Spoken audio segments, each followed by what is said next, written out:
E,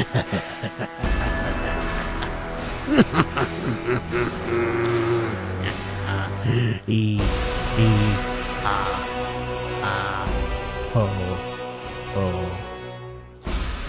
This is the Ultimate Pill. And this is Anthony, your co-host.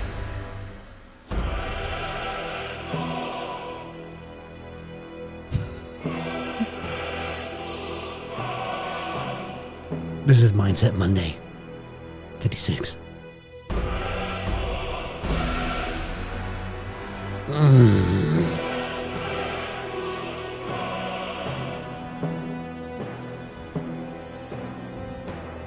And this is what I'm on, man. This is the energy I'm on. Come on.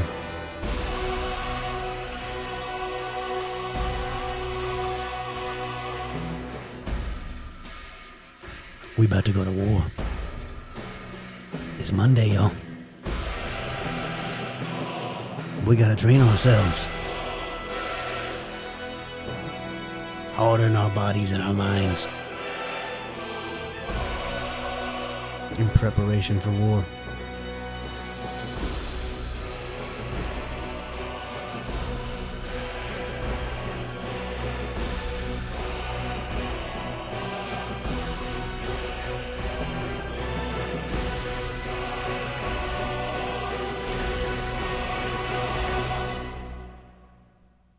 Yeah. How's it going, y'all? I'm sorry to start this podcast off so climactic, epic, violent. But that's the mood I'm in right now. I'm going to try and get you there too. It's Mindset Monday 56. As I said, I'm your co-host Anthony, and this is the Ultimate Pill Podcast. We are following episode 60 of our podcast. You guys have to go listen to it. If you haven't already, go back and learn about how being able to say, I don't care, equals freedom. But in my second or third rewatch of that episode, I don't normally like to watch myself, and so I don't normally watch Chris and I's show more than I have to, besides editing it. But I went back and watched that one a couple times because I thought it was just a good episode, and it showed, at least for me, I was like, I need to go back and listen to what I said, because I think I said what I was trying to say well. And sometimes I can't even think about what I said in a way that makes sense. So I went back and watched it, and there was one thing I texted Chris. He knows where I'm going with this, that I said we missed in the context of one of the central stories of that episode. And that central story is the story of Hippocleides.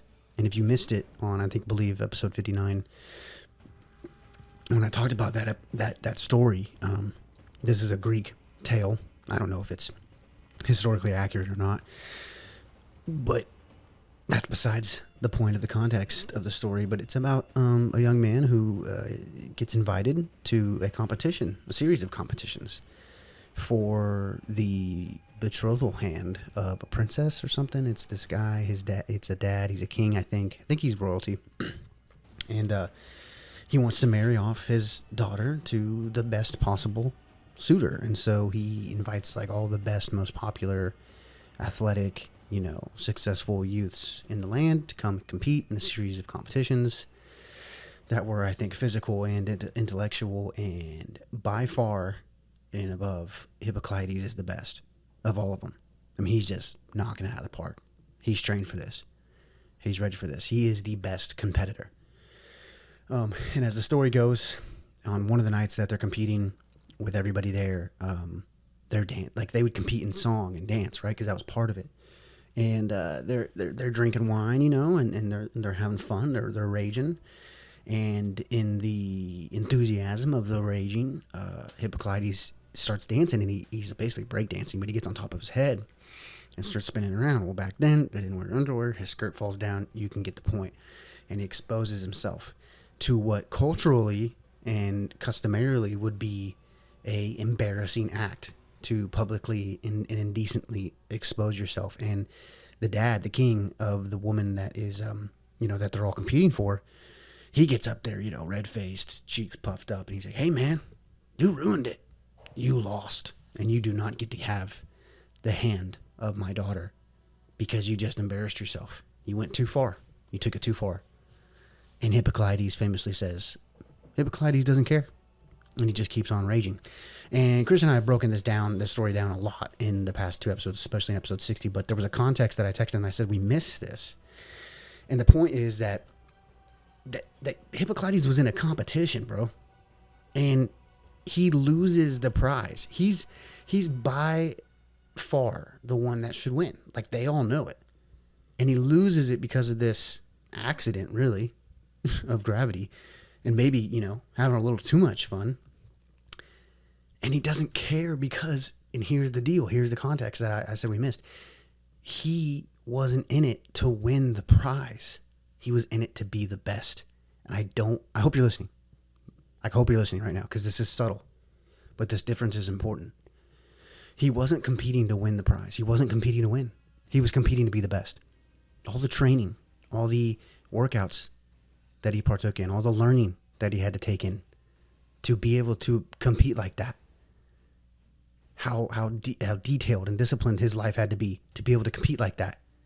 One, as we modernly, I think, would on average respond, one could respond with a defeatist, nihilistic, kind of life-denying emotional response to this situation. Be like, man, all of that was wasted because I took it too far. But Hippocrates doesn't care because he wasn't in it for that reason to begin with. He was in it to be the best. He was in it to be the best and better than everybody else. And this subtle difference has been very impactful in my life because it kind of erases all of the stuff that doesn't matter, and it makes the thing that does matter the thing that's the most important, which is you becoming the best version of you. He wasn't competing to win the prize. He was competing for the sake of competition, for the sake of being the best. And here's the I guess the unfortunate truth of that is that just might be something that's inherently natural to some people and not others. Like, I'm sorry. Like, I hope you can cultivate this in your life if you haven't been already, but it might be something that's just inherently natural. And this gets me into something that I hope we get into on the next episode of the UPP, but it's the difference between custom and nature. What's prescribed by culture and humankind in custom versus what is natural and what is from nature. And that's been really prevalent in my life, but you can see this starting to become a theme in the story of Hippocrates doesn't care. He is just full on competitive, victorious nature that can kind of get out of hand sometimes. And he loses the prize because of custom, because of social indecency, because of taboos and rules. But he doesn't care because he's tapped into that nature. And we'll get there. We're not there yet. All I want you to do today is try to envision ways in your life that you can start to end this competition to win the prize. And just compete for the sake of competition.